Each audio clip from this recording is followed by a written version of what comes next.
ఎన్నతగని నన్ను ఎన్నుకున్నావు, ఎందుకింత ప్రేమ చూపావు నా యేసయ్యా, ఎంత మంచి ప్రేమ చూపావు. ఎన్నతగని నన్ను ఎన్నుకున్నావు, ఎందుకింత ప్రేమ చూపావు నా యేసయ్యా, ఎంత మంచి ప్రేమ చూపావు. ఎందుకింత ప్రేమ చూపావు నా యేసయ్యా, ఎంత మంచి ప్రేమ చూపావు. ఎన్నతగని నన్ను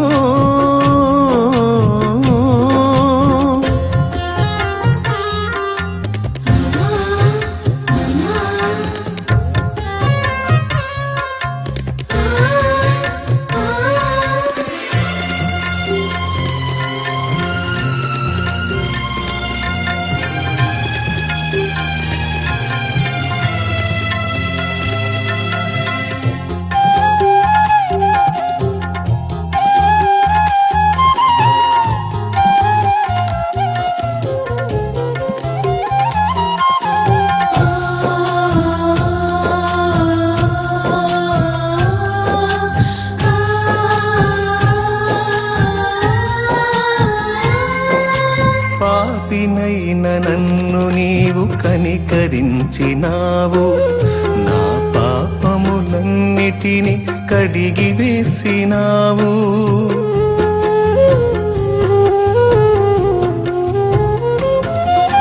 పాపినైన నన్ను నీవు కనికరించినావు, నా పాపములన్నిటిని కడిగి వేసినావు.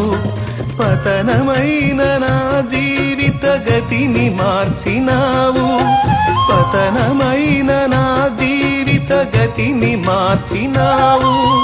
పనికిరాని నన్ను నీ పనికి నిలిపినావు, ఎందుకింత ప్రేమ చూపావు నా యేసయ్యా, ఎంత మంచి ప్రేమ చూపావు.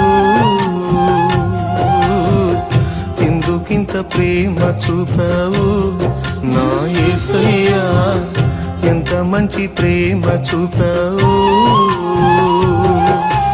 ఎన్నతగని నన్ను ఎన్నుకున్నావు, ఎందుకింత ప్రేమ చూపావు నా యేసయ్యా, ఎంత మంచి ప్రేమ చూపావు.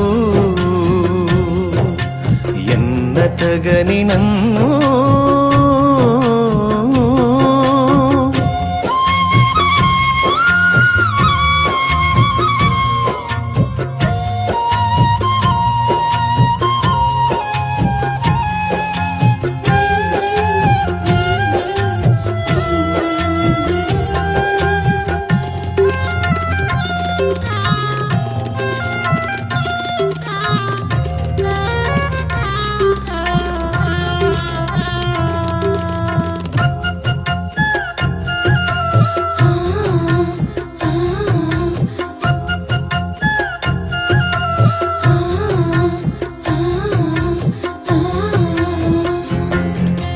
పరలోక పౌరత్వం నాకు నిచ్చినావు, పరిశుద్ధులతో నిలిచే భాగ్యమిచ్చినావు.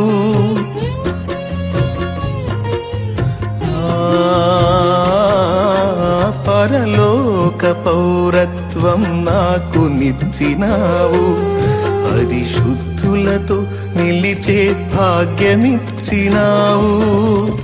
దూతల కందని నీ దివ్యమైన సేవను, దూతల కందని నీ దివ్యమైన సేవను, దుమ్ము ధూళినైన నన్ను చేయనిచ్చినావు.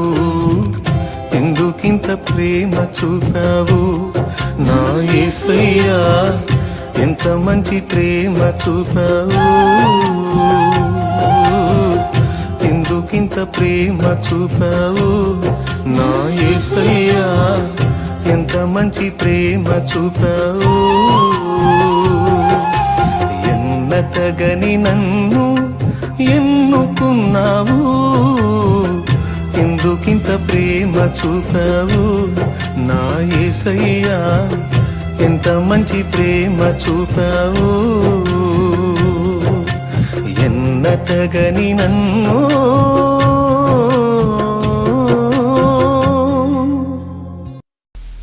నా ప్రియమైన దేవుని బిడ్డలారా, ఇదిగో ఈరోజు దేవుని ఆత్మ నన్ను ఇక్కడ తీసుకొచ్చి నిలబెట్టాడు. యేసు ప్రభువుని నమ్ముకున్న తర్వాత నా పేరు బాప్తిసం పొందినాక షాలేము రాజు అనేటువంటి పేరు ప్రభువు నాకు ఇచ్చి పిలిచాడు. అంతకు మునుపు నా పేరు వీరయ్య. మా తల్లిదండ్రులు బ్రహ్మంగారి పూజ చాలా మా తాతల నాటి నుంచి కూడా ఆరాధన చేసేవాళ్ళు. ఆ క్రమంలో మేము కూడా అదే పేర్లతో పిలువబడ్డ. మా నాన్న పేరు బ్రహ్మయ్య, నా పేరు బ్రహ్మంగారి బాల్యంలో పెట్టినటువంటి పేరు వీరప్పయ్య అనేది వీరయ్యగా పెట్టారు. అది మా తాత పేరంట. ఆ తరువాత మా బాల్యకాలం చాలా సజావుగా ఆనందంగా సాగింది. చిలకలూరుపేట నరసరావుపేట 20 కిలోమీటర్ల దూరంలో ఉంటుంది. నరసరావుపేటకి ఒక 15 కిలోమీటర్ల దూరంలో ఉన్న చిన్న పల్లెటూరులో మా నాన్న పుట్టి పెరిగాడు. తర్వాత వివాహం అయిన తర్వాత దాదాపు 40 సంవత్సరాల క్రితం ఆ ఊరు నుంచి చిలకలూరుపేటకు వలస వచ్చాడు ఆయన. ఎక్కడికి? చిలకలూరుపేటకి. 40 ఏళ్ల క్రితం. అంటే అప్పుడు మేము ఒట్లా నేషనల్ హైవే, పెద్ద రోడ్డు, జాతీయ రహదారి 5 నంబర్ రోడ్డు. ఆ రోడ్డు ప్రక్కన ఉన్నటువంటి స్థలం గవర్నమెంట్ స్థలంలో చాలా ఆక్రమించి ఆ స్థలంలో 2 ఐటాలు పెట్టి ఇల్లు ఒకటి కట్టి, కట్టడమేమో బిల్డింగ్ ప్లాన్తో పక్క గట్టిగా కట్టి పైన మాత్రం పట్టా రాలేదు కాబట్టి పైన రేకులు వేసాం. గవర్నమెంట్ వాళ్ళు పట్టా ఇచ్చిన తర్వాత స్లాబ్ వేద్దాం అన్నట్టుగా తర్వాత మొత్తం మోడిఫై మార్చుకుందాం అనుకుని ఇల్లు గట్టిగా కట్టుకుని దానిపైన రేకులు వేసాం. అందులో మా జీవితం కొనసాగింది. పాల వ్యాపారం, నెయ్యి వ్యాపారం మాది. చాలా మంది కుటుంబం బాగా పచ్చగా ఉంటే చాలా మంది అనుకునే మాట ఏమిటంటే వాళ్ళకేమయ్యా వాళ్ళ సంసారం 3 పువ్వులు 6 కాయలు అంటారు. కానీ మా ఫ్యామిలీ ఎట్టుందంటే 33 పువ్వులు 66 కాయల్లాగుంది. వారానికి చాలా వేల రూపాయల డబ్బులు మా నాన్న సంపాదిస్తా ఉన్నాడు. 4 అక్కాయిల పెళ్లిళ్ళు అయిపోయినాయి. 5 ఆడపిల్లల్లో ఒక అమ్మాయి పుట్టినప్పుడే చనిపోయింది, కొద్ది కాలం ఉండి చనిపోయింది. 4 ఉన్నారు. ఆ 4 పెళ్లిళ్ళు అయిపోయినాయి. ఆఖరిన నేను, నాకు ముందు మా అన్నయ్య. అయితే మేమిద్దరం లైన్లోకి వచ్చిన తర్వాత, మేము లైన్లోకి వచ్చేటప్పుడు 4 అక్కాయిల పెళ్లిళ్ళు అయిపోయినాయి. అయితే ప్రియులారా, పిల్లలు ఎదిగొచ్చిన తర్వాత తల్లిదండ్రులకు అగచాట్లు తప్పుతాయంటారు పెద్దోళ్ళు. ట్రెండ్ మారింది ఇప్పుడు. పిల్లలు ఎదిగినాకనే తల్లిదండ్రులకు అసలు అగచాట్లు స్టార్ట్ అవుతున్నాయి. స్తోత్రం. అవునంటారా కాదంటారా? ఆస్తులు పొలాలు తాకట్టు పెట్టి అబ్బాయిని చదివించడానికి పూనుకొని చదివిస్తారు. తీరా చదువు మొత్తం అయిపోయి ఒక పెద్ద జాబ్ రాబోయేటప్పుడు మనోడు అడ్రస్ దొరకడం. ఎక్కడ కనపడతాడంటే పోలీస్ స్టేషన్లో కనపడతాడు. పక్కన అమ్మాయి ఉంటుంది. ఎవరు? పోలీస్ స్టేషన్లో ఉండి ఫోన్ చేపిస్తాడు తల్లిదండ్రులకి. చూసావా అయిపోతారు. ఏమిట్రా నువ్వు చేసిన పని? ఉద్యోగం సంపాదిస్తావు, అప్పులు తీరుస్తావు, ఏదో గట్టెక్కిస్తావు అనుకుంటే ఏంట్రా నువ్వు చేసిన పని అంటే, నాకు అమ్మాయి నచ్చింది, నేను అమ్మాయిని పెళ్లి చేసుకుంటానని. ఆడపిల్లలు కూడా తక్కువ తినలా. వెనకటి దినాల్లో పెద్దోళ్ళు చూసినప్పుడు పెళ్లి చేసుకునేవాళ్ళు. ఇప్పుడు అట్లా కాదు, ఓన్ సెలక్షన్. ఎవరికి వాళ్ళే సెలక్షన్ చేసుకుంటున్నారు. ట్రెండ్ మారిపోయింది, భయంకరంగా తయారైంది పబ్లిక్. స్తోత్రం. మీరు ఎవరన్నట్టున్నారా? తల్లిదండ్రులు ఉసురు తగిలిద్ది, జాగ్రత్త. ఏం తగిలిద్ది పిల్లలారా? తల్లిదండ్రులు ఉసురు తగిలిద్ది. అలా చేయకండి ఎవరు కూడా. తల్లిదండ్రులకు విధేయత చూపుట యేసు మనకు చూపిన మాదిరి. శిలువ మీద వేలాడుతూ కూడా ఏమన్నాడు? అమ్మా ఇదిగో నీ కుమారుడు అనే తల్లి బాధ్యత నెరవేర్చిన మహోన్నతుడు ఆయన. బాధ్యతలు ఎరిగినటువంటి వాడు. నిన్ను సృష్టించాడు కనుక నువ్వు పట్టించుకున్నా పట్టించుకోకపోయినా నిన్ను పోషిస్తానే ఉంటాడు ఆయన. బాధ్యత ఎరిగిన వాడు. అయితే మేము లైన్లోకి వచ్చిన తర్వాత మా తల్లిదండ్రులకు హింస స్టార్ట్ అయింది. మా అన్నయ్య కోరిక తీర్చడానికి పొలం అమ్మిన డబ్బులతో టీవీ కొనుక్కొచ్చారు మా వాళ్ళు. తర్వాత మా వాడు చదువు మానుకున్న తర్వాత మా అన్నయ్యని పిల్లగాడి వదిలిపెడితే చెడిపోతాడని పాల వ్యాపారాన్ని పంపించారు. అప్పటిదాకా జనానికి అప్పులు ఇవ్వటమే కానీ మేము అప్పు చేసిన దాఖలాలు లేవు. మా సహోదరుడు మొదలుపెట్టిన తర్వాత చిన్నగా అప్పు స్టార్ట్ అయింది. మేము అప్పు చేయటం మొదలుపెట్టాం. అంటే లాస్ స్టార్ట్ అయింది. తర్వాత పెద్దోడు లాభం లేదని చెప్పి నన్ను లైన్లో పెట్టారు. చిన్నోడు కొంచెం తెలివైనోడు, చురుకైనోడు, వీడు బాగా చేసుకొస్తాడంటే మనం డబల్ తెచ్చాం. దేవునికి స్తోత్రం కలుగును గాక. ఏమిటి? అప్పు, రెండంతల ఆశీర్వాదం అన్నట్టు రెండంతలు తీసుకొచ్చాం. అంత మాత్రమే కాకుండా మాకు పాడి బర్రెలు ఉన్నాయి, చాలా బర్రెలు. అయితే ఒక్కరోజే మొత్తం పోయినాయండి. సినిమా కష్టాలు అంటారే లోకంలో, బైబిల్లోనే ఏబు కష్టాలు. ఎవరన్నా బాధపడుతుంటే దగ్గర చేరి ఏ బడ్డట్టు పడుతున్నావమ్మా అంటారు కదా. అట్లానే ఒక్కొక్కటి అన్ని పోతా ఉంటే మా కుటుంబీకులకు ఒక డౌట్ వచ్చింది. ఏమిటా డౌట్ అంటే, పచ్చగా పాల పొంగులాగా వచ్చే మన సంసారం ఎందుకిట్ట ఇదైపోయింది అని చెప్పని మా వాళ్ళు ఏం మొదలు పెట్టారంటే, మనకెవరో మనం పచ్చగా ఉంటే చూసి ఓర్వలేక మనకెవరో ఏం చేశారు, ఆహా ముందుగానే మన వాళ్ళు అందుకున్నారు, దేవుని స్తోత్రం, చేశారు అనేటువంటి డౌట్తో ఆ చేతబడి తిప్పేసేటువంటి మాంత్రికుల కోసం తిరగని ప్లేస్ లేదు. ఫలానా చోట మంచి మాంత్రికుడు ఉన్నాడంటే ఎంత ఖర్చైనా సరే, అసలుకే అప్పులు అయి ఉన్నాయి, అప్పులు అప్పు అనుకోవటం పోవటం. పోయినోడల్లా ఊరికి ఎందుకు వదిలిపెడతాడు? మెళ్ళ ఒకటి, చేతికి ఒకటి, మొలతాడుకోటి, కాలుకోటి, మొత్తం 4 తగిలించి పంపించేవాళ్ళు. స్తోత్రం. అమ్మ బాగా వినండి అమ్మా, దేవుణ్ణి నమ్ముకున్న వాళ్ళు కూడా చాలా మందికి చేదస్తా ఉంది. బాగా వినండి తల్లులారా. అలాగూ నేను 3 సందర్భాల్లో మీకు సాదాసీదాది కాదు గట్టిగా చేశారు కాబట్టి మీకు ఫలానా ప్లేస్లో మీకు వ్యవహారం చేయాలని చెప్పని ముమ్మారు తీసుకెళ్ళి, ఆ పొలిమేర అంటారు చూడండి, ఊరికి ఆ ఊరికి మధ్యలో ఉంటాయే, అలాంటి దగ్గర తీసుకెళ్ళి ముగ్గు గిగ్గు వేసి భయంకరమైన పనులన్నీ చేసి 3 సార్లు చేశారు. 3 సార్లు చేసినా లేదు, 30 సార్లు చేసినా లేదు, మా బ్రతుకు మారలేదు. కారణం ఏంటో అర్థం కావట్లా. ఇక మా పరిస్థితి వస్తే 4 ఆడపిల్లలు పెళ్లిలో వెళ్ళిపోయారు కదా, ఇంకా ఉన్నది ఎవరు? 4 మేమే. మా అమ్మ, మా నాన్న, నేను, మా 4 అక్కవాళ్ళు దాన్ని అక్కవాళ్ళు వెళ్ళిపోయారు. ఉన్న మేము 4 అయితే 4 ఆటం బాంబులే. కలిసి అన్నం తిందామని చెప్పని అన్నం పెట్టుకుంటాము, అన్నం పూర్తి కాకముందు అక్కడి నుంచి కొట్టుకొని లెగుస్తాం. జరిగేది ఏంటో అర్థం కాదు. ఒక అరగంట అయిన తర్వాత మళ్ళీ మొత్తం ఒక దగ్గర చేరి అసలు ఏం జరుగుతుంది మనకి అని తెగ బాధపడేవాళ్ళం, ఏడ్చుకునేవాళ్ళం. తర్వాత మాంత్రికుల చుట్టూ తిరిగి విసిగి వేసారిన తర్వాత ఇక మాంత్రికులు కాదు అని చెప్పని నిర్ణయానికి వచ్చినప్పుడు అగచాట్లను బట్టి ఇళ్ల పక్క వాళ్ళు భలే ఇస్తారు సలహా. ఏం చర్చి అమ్మా, ఏం పాస్టర్ అమ్మా, ప్రార్థన పోతాను, ఏం తగ్గింది ఏంది, ఒక్కసారి రా, ఆయన ఏందో ఊరకు మొహం చూసి చెబుతాడంట, ఆయన కనపడేట్టు పోతావా ఏంది, గుట్టుకు పోతాం, రాంగ్ ఎందుకు చేస్తామంట.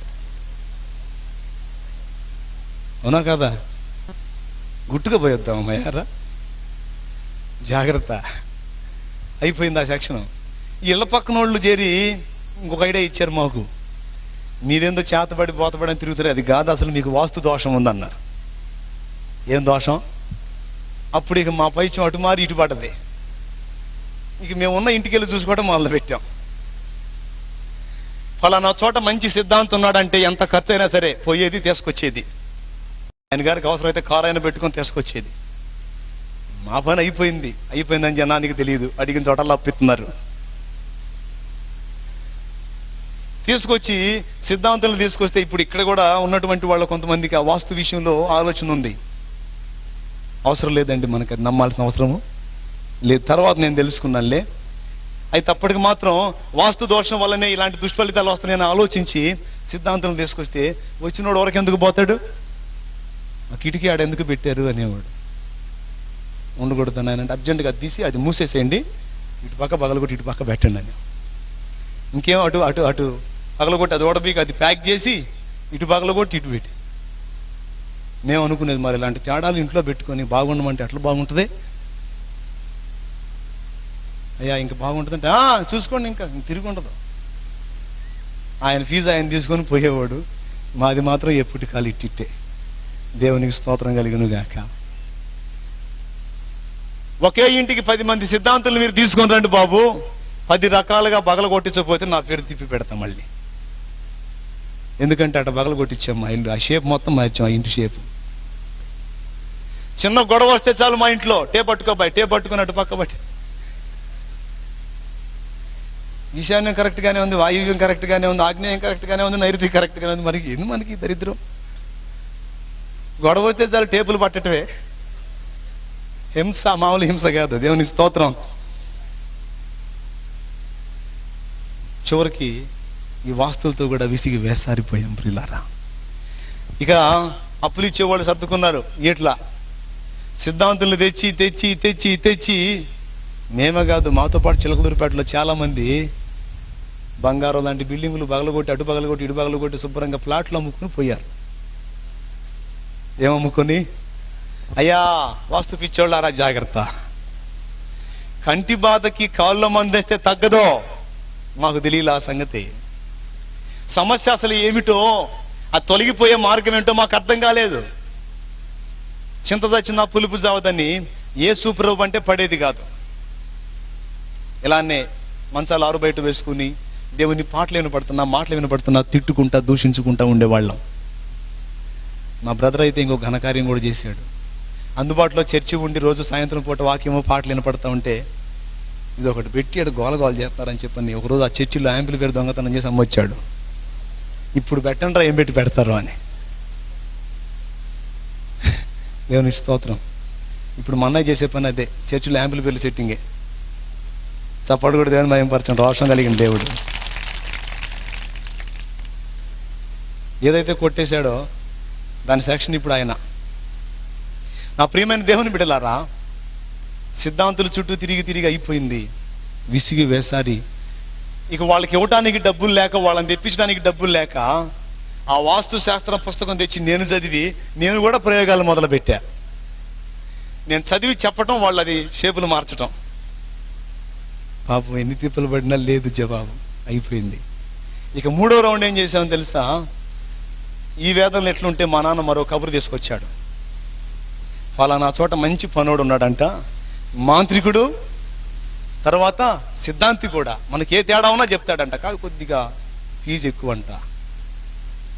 పోతే పోయింది అయ్యా, బాధలు పోవాలి కానీ ఎంత డబ్బులు అయితే ఏవి అని చెప్పి మళ్ళీ ఒక చోట అప్పు చేసి పోయి ఆయన దగ్గరికి పోయి అయ్యగారిని కలవటానికి రోజు పూట పట్టింది మాకు. పిచ్చి జనం చాలా మంది ఉన్నారు అక్కడ. మొత్తానికి ఆయన కలుసుకుని మేము నలుగురు ఆయన ముందు నిలబడితే ఆయన మమ్మల్ని చూసి అసలు ఎట్ట తట్టుకుంటున్నారు మీరు అన్నాడు. ఆ మాట అన్నాడో లేదో ఇక మా మదర్ ఆయన కాళ్ళ మీద పడింది. అయ్యా నువ్వే కాపాడాలి ఆయన అని.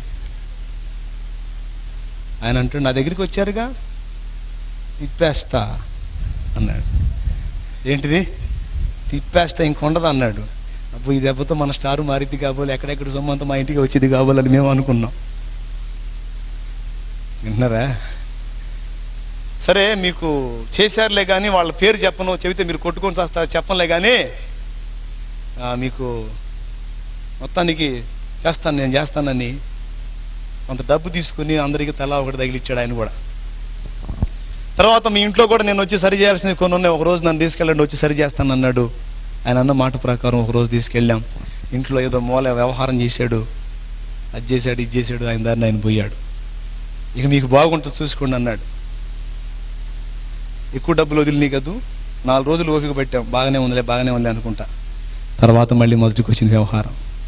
మళ్ళీ పోయాం ఆయన దగ్గరికి. అయ్యా తిరిగి తిరిగి విసుగుపుట్టి ఆఖరిగా నీ దగ్గరికి వస్తే మా బ్రతుకు ఏమాత్రం మారలేదు, ఏమిటి మా పరిస్థితి అని చెప్పని దుఃఖపడితే ఆయన అంటాడు, అప్పుడు వినండి, మీకేం మార్పు రాలేదా అన్నాడు.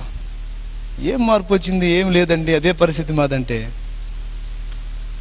మీకు ఈ 2 కాదు, ఈ 2 స్టడీ చేశాను కానీ మీకు గ్రహదోషం ఉంది అన్నాడు. ఏమిటి గ్రహదోషం ఉంది? ఏ గ్రహం రివర్స్లో ఉంది అర్థం కావట్లేదు, కాబట్టి నవగ్రహ యంత్రం ఇస్తాను 41 రోజు, 7 రకాల దారాలతో ఒత్తి చేసి 5 రకాల నూనెలు కలిపిపోసి అఖండ జ్యోతిలాగా ఆరకుండా వెలిగించండి, మీ ఇంట్లో ఉన్న దరిద్రం మొత్తం పోయి మీరు బాగుపడతారు అన్నాడు.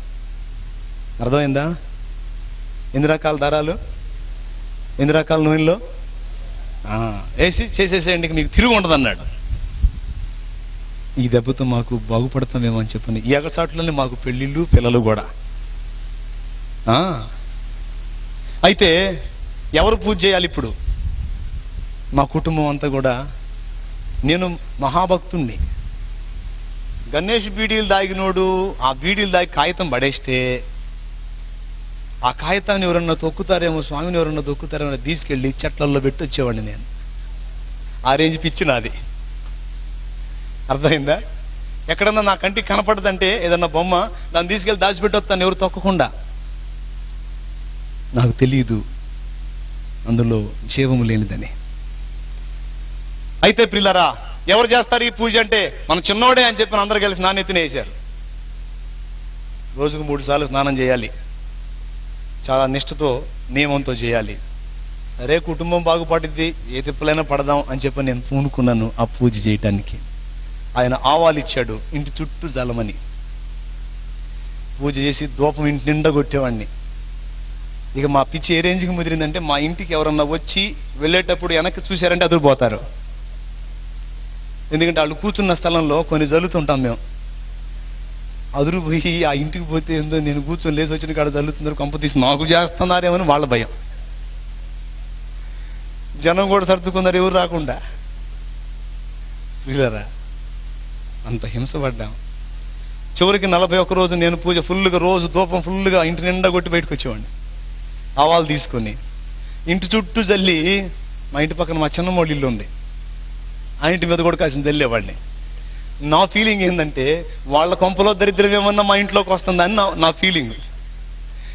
ఎందుకంటే మేము బాగా లైన్లో ఉన్నప్పుడే వాళ్ళు దరిద్రంగా ఉన్నారు, మేము డౌన్ అయ్యేటప్పటికి వాళ్ళు బాగా లైన్లోకి వస్తూ ఉన్నారు, బాగా పైసా సంపాదిస్తా. అందుకని వీళ్ళ దరిద్రం ఏమన్నా మాకు వచ్చిందా అని కాసిన వాళ్ళ ఇంటి మీద కూడా జల్లేవాడిని. ఎటకేళ్లకు చెట్ట చివరికి తొట్ట తొదకు 41 రోజు అయిపోయిన తర్వాత ఇక నైట్ కూర్చొని మీటింగ్ వేసుకుంటున్నారు మా వాళ్ళు. మేము మా అమ్మ అంటది, కొంచెం మార్పు వచ్చింది కదూ, పిల్లలు లైన్లో ఉన్నారు, కొంచెం మనకి అంటే మరి నేను చెప్పలేను మనగాడని లెక్క చేస్తారా మీరు నా మాట? ఆయన మనగాడు, లేకపోతే అంతమంది జనం ఎందుకు పోతారు? నిజంగానే గట్టి పనుడే. అంటే మేము కూడా అమాయకులాగా ఫేస్ పెట్టి, నిజంగా మేము మారాం కాబోలు, ఇక మాకు బాగుంటుంది కాబోలని మేము అనుకున్నాం. ఆ రాత్రి ఆనందంగా తిని హాయిగా విశ్రాంతి తీసుకున్నాం. ఒక ఘట్టంలో ఓ తెల్లవారుజామున మా ఇంటి వెనక గోడకి సౌండ్ వస్తుంది, టక్ టక్ టక్ మని.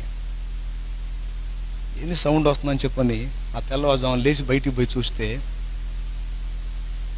అది ఒక్లేమంటారు కదండి, క్రేను బకెట్ ఎత్తి పట్టుంది పైకి. ఏంది బాబు అంటే, ఈ ఇల్లు రోడ్లోకి వచ్చింది, రోడ్డు పెంచుతున్నాం, మీరు పీకి కుప్ప పెట్టుకుంటారా, మమ్మల్ని కుప్ప పెట్టమంటారా అన్న. కొంపలో దరిద్రం పోయిద్ది, కొంపలో దరిద్రం పోయిద్ది అని చెప్పని నవగ్రహ పూజ చేస్తే అసలు కొంపే పోతుందిలే పేడ వదిలి. ఇంకా చేతబళ్ళు లేవు, వాస్తులు లేవు, గ్రహాలు లేవు, అస్తులు లేవులే. ఇక బాండని చెప్పింది, రేకులేకి మొత్తం ఓడ తీసుకొని కుప్ప పెట్టుకున్నాం అక్కడ. మా చిన్నమ్మ తిట్టడం మొదలుపెట్టింది, మా ఇంటి మీద ఆవాలు జల్లి జల్లి మా ఇల్లు కూడా బీకిస్తున్నాడు దుర్మార్గుడని. ప్రియమైన దేవుని బిడ్డలారా, మీరు నవ్వుతున్నారు కానీ ఆ తర్వాత మా బ్రతుకు దుర్భరంగా మారిందండి. నిలవరమైన నివాసం లేదు, ఇంటికి అద్దెగట్టుకోలేని దౌర్భాగ్య స్థితికి దిగజారాం. ఇల్లు కూడా పోయింది అన్న సంగతి తెలిసిన తర్వాత అప్పులోళ్ళు అందరూ ముక్కుమ్మడిగా దాడి చేశారు.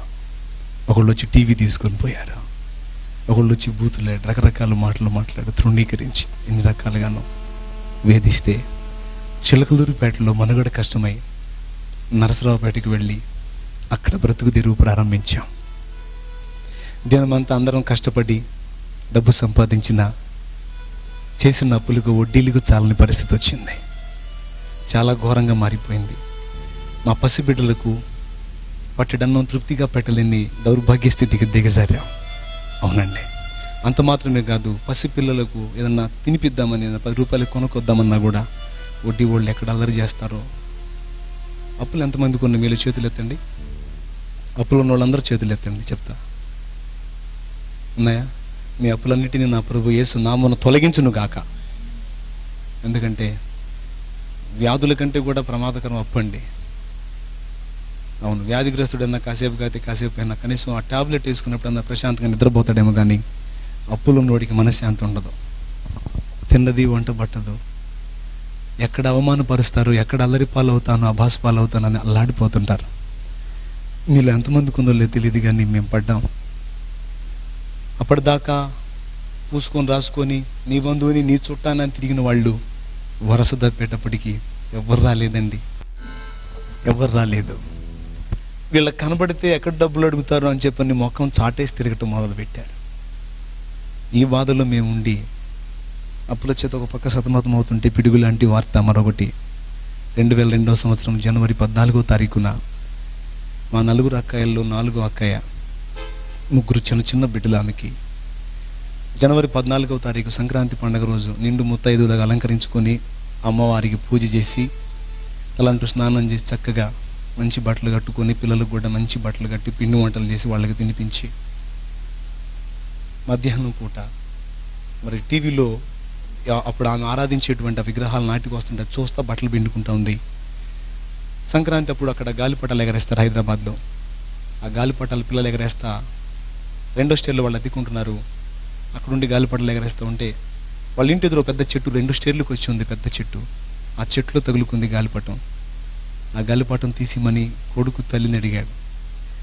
ఆ బట్టలు పిండేటువంటిది ఆ బట్టలు అక్కడ పెట్టి వచ్చి ఇనప సొవ్వు తీసుకొని అక్కడ తగులుకున్న గాలిపటాన్ని తీయటానికి ప్రయత్నం చేసింది.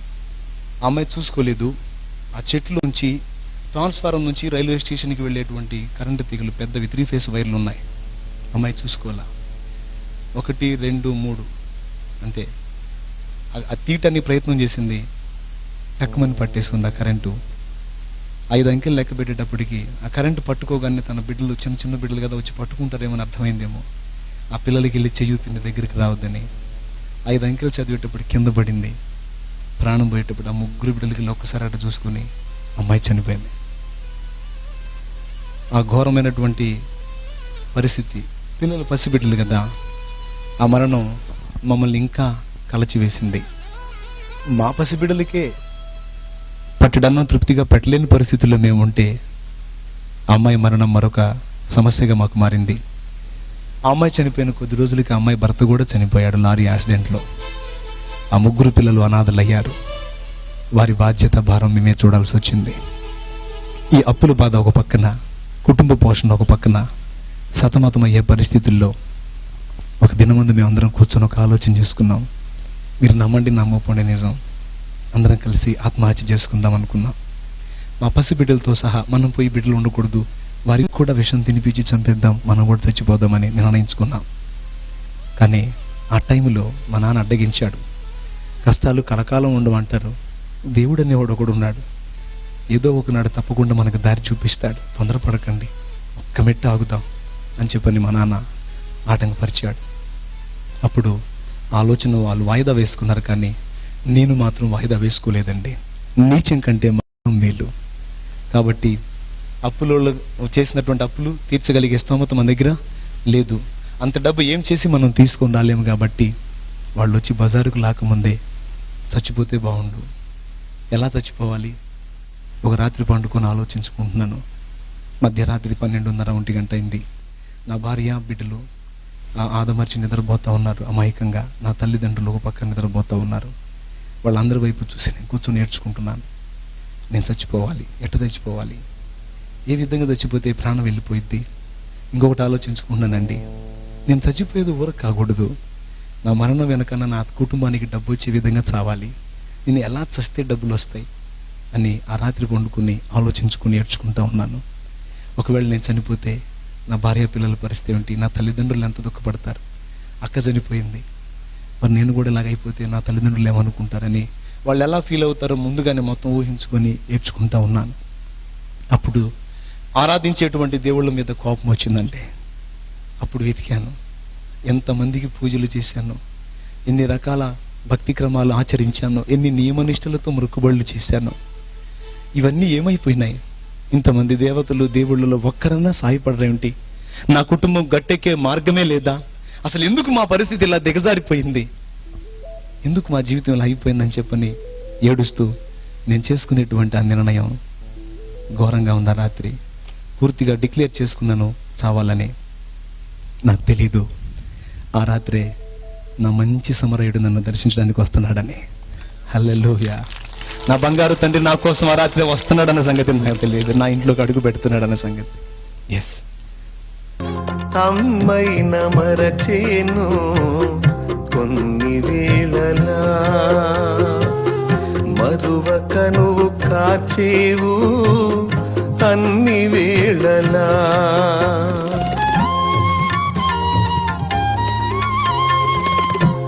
అమ్మైన మరచేను కొన్ని వేళలా, కనువు కాచేవు అన్ని వేళలా. నా మంచి స్నేహితుడా మరువలేను నీ ప్రేమ. నా మంచి స్నేహితుడా మరువలేను నీ ప్రేమ. నీ ప్రేమ మరచుట కంటే మరణమే మేలు సుమా. నిన్ను వీడి బ్రతుకుట కంటే మరణమే మేలు సుమా. మరణమే మేలు సుమా. యేసుని అనురాగం నిజమైన మమకారం చూపునా ఎవరైనా ఈ బ్రతుకులో. దొరుకునా ఎందైనా ఈ జగతిలో యేసుని అనురాగం. ఆ రాత్రి దర్శించాడు. నేను ఆరాధించినటువంటి దేవతలను దేవుళ్ళన్నిటిని జ్ఞాపకం చేసుకుని ఒక దేవతన్నా సహాయపడలేదు, ఒక దేవుడన్నా సహాయపడలేదని చాలా దుఃఖపడుతూ ఉన్నాను. పిల్లరా, గిడ్డం బాగా పెంచుకొని జుట్టు పెంచుకొని ఉన్నాను, తిరుపతి వస్తానని. అప్పటికి 5 సార్లు మాల వేసుకున్నాను. 3 సంవత్సరాలు వేసుకునే మాల ఒకే సంవత్సరం వేసుకుంటాను. దేవుడా నా కుటుంబాన్ని గట్టెక్కించమని మొక్కుబడి చేశాను. నా చిన్న బిడ్డలకు పిలకలు దేనికో తెలుసా? తిరుపతికి తీసుకెళ్లి వాళ్ళకు కూడా ఇస్తానని. అంతేకాదు చాలా ఉన్నాయి మొక్కుబళ్ళు. అవన్నీ అక్కడ పెట్టి మొత్తం గుర్తు చేసుకుని ఏడుస్తూ ఉన్నాను. ఆదమర్చి నిద్రపోయాను. తెల్లవారుజాము 4 అది శుక్రవార దినం నా ప్రభు నన్ను దర్శించాడు.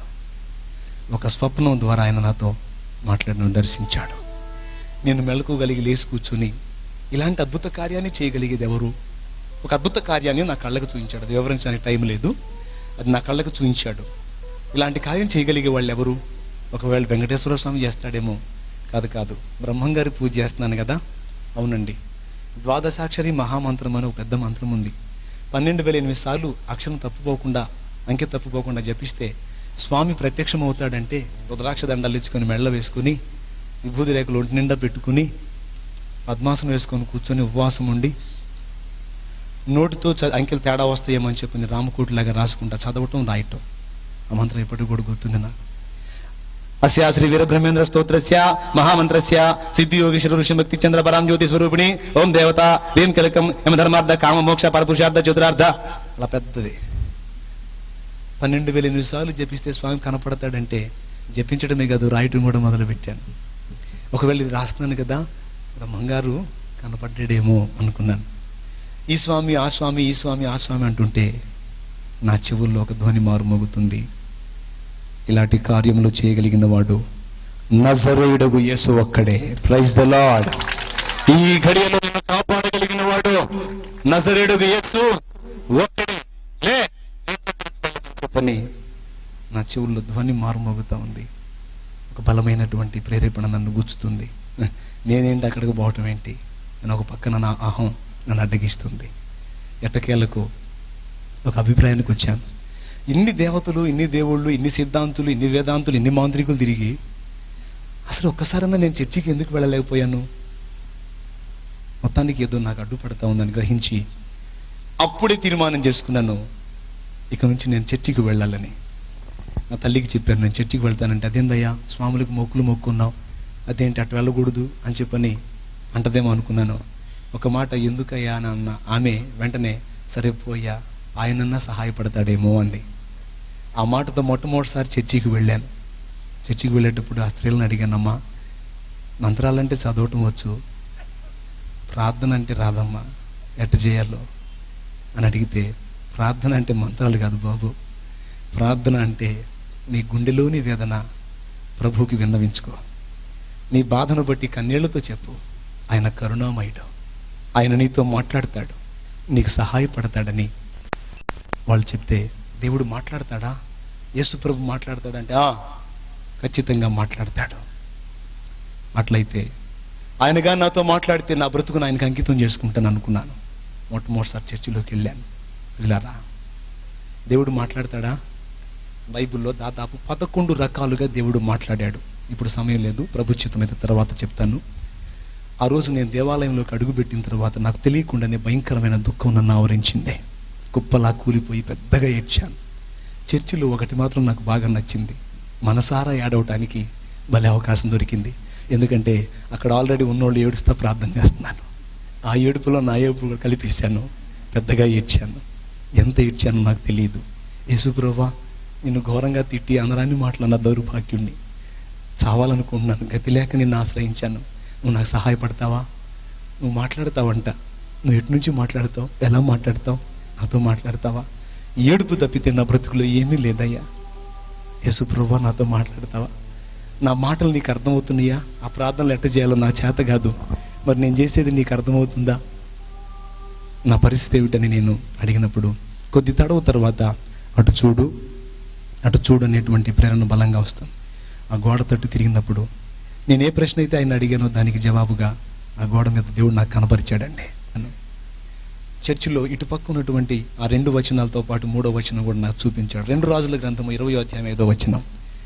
నీవు కన్నీళ్లు విడుచుట నేను చూచి తినే, నీ ప్రార్థన నేను అంగీకరించున్నాను, నేను నిన్ను బాగు చేసేదను. ఈ మాట ఆయన మాట్లాడాడు. ఆ మాటలు నా కంటపట్టడంతో నా శరీరం పులకించిపోయింది. మరొకసారి ఇచ్చాను. ఫస్ట్ టైం బైబిల్ పట్టుకొని ఓపెన్ చేశాను, ఈ మాట ఎక్కడుందో చూద్దామని. అప్పటి నుంచి ఇక బైబిల్ చదవటం మొదలుపెట్టాను. అప్పుడు మాట్లాడిన తర్వాత బైబిల్ చదవటం మొదలుపెట్టాను. ఒక్కొక్క వచనం నా చెంప పగలగొట్టినట్టు అనిపించింది. వ్యభిచారం చేస్తే కాదురా, ఆ చూపు చూసి నా పాపమే. 2 రూపాయలు ఇచ్చి డబ్బా కొట్టడం కాదు, 2 లక్షలు ఇచ్చి నా కుడి చేతితో ఇచ్చేది ఎడమ చేతికి. భక్తి చేసేది జనం చూడాలనే వేషధారణ కాదురా. నువ్వు చేసే భక్తి నాకు మాత్రమే తెలిసే విధంగా జాగ్రత్త పడాలి. మనుషులు చూడాలని చేయకూడదు, నేను చూడాలని చేయాలి. ఏ పనైనా ఒక్కొక్క మాట నన్ను తాకటం మొదలుపెట్టింది. నేను యేసు ప్రభు దగ్గరికి వెళ్ళి మొట్టమొదటి అడిగాను, ప్రభువా, నేను ఇంత శ్రమ పడటానికి వాస్తు తేడానా, చేతబడా, లేకపోతే గ్రహదోషమా అంటే ప్రభు చెప్పిన మాట ఏమిటంటే, ఈ 3 నీ మీద పని చేయాలన్నా, లేకపోతే ఇది కాకుండా మరి ఏదైనా మీ మీద దాడి చేయాలన్నా అన్నిటికంటే ప్రాముఖ్యంగా మీకు పాపదోషం ఉంది అన్నాడు. మీకే కాదు, సర్వమానవాళికి పాపం ఉంది. ఆ పాపం వల్లనే ఇహ సంబంధమైన శ్రమ, నరకం. ఆ రెండింటినీ తప్పించడానికే నేను వచ్చాను. రా, నా రక్తములో నీ ప్రతి పాపాన్ని కడుక్కో, నీకు నూతన జన్మ అనుభవంలోనికి రా, నీ జీవితాన్ని నేను బాగు చేస్తానని నా ప్రభు నాతో మాట్లాడాడు. 14 కూటానికి వెళ్ళలేదు, 14 ప్రసంగాలు నేను వినలేదు. 4 ఆదివారాలు చర్చికి వెళ్ళాను. 5వ వారం ఇట్లా సభ పెట్టారు. ఆ సభలో పిలుపునిచ్చారు, ఎవరైనా మీ పాపాలు కడుక్కోవటానికి, మారు మనసు పొంది బాప్తీసం పొందడానికి ఎవరైనా సిద్ధంగా ఉన్నారా అంటే, బాబు నేను పొందుతానయ్యాన్ని.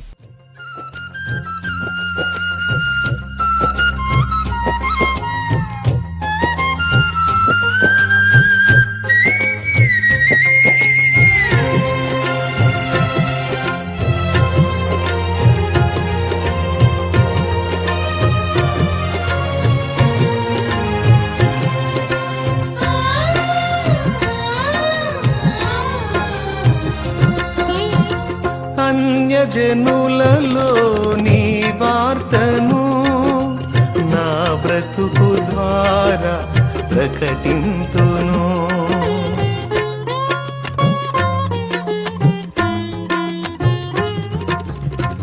అన్యజనులలో నీ వార్తను నా బ్రతుకు ద్వారా ప్రకటింతును. మాటలు కాక క్రియలతో నేను, మాటలు కాక క్రియలతో నేను నాలో నిన్ను కనపరతును, నాలో నిన్ను కనపరతును. నా ప్రాణం నీవయ్యా, నీ కొరకే నేనయ్యా, నా సర్వం నీవయ్యా, నా ప్రియుడా యేసయ్యా, నా ప్రాణాత్మ శరీరము యేసునికే అంకితం. నా ప్రాణాత్మ శరీరము యేసునికే అంకితం.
విడిచేంత వరకు నాదు సాక్ష్యము కాపాడుము.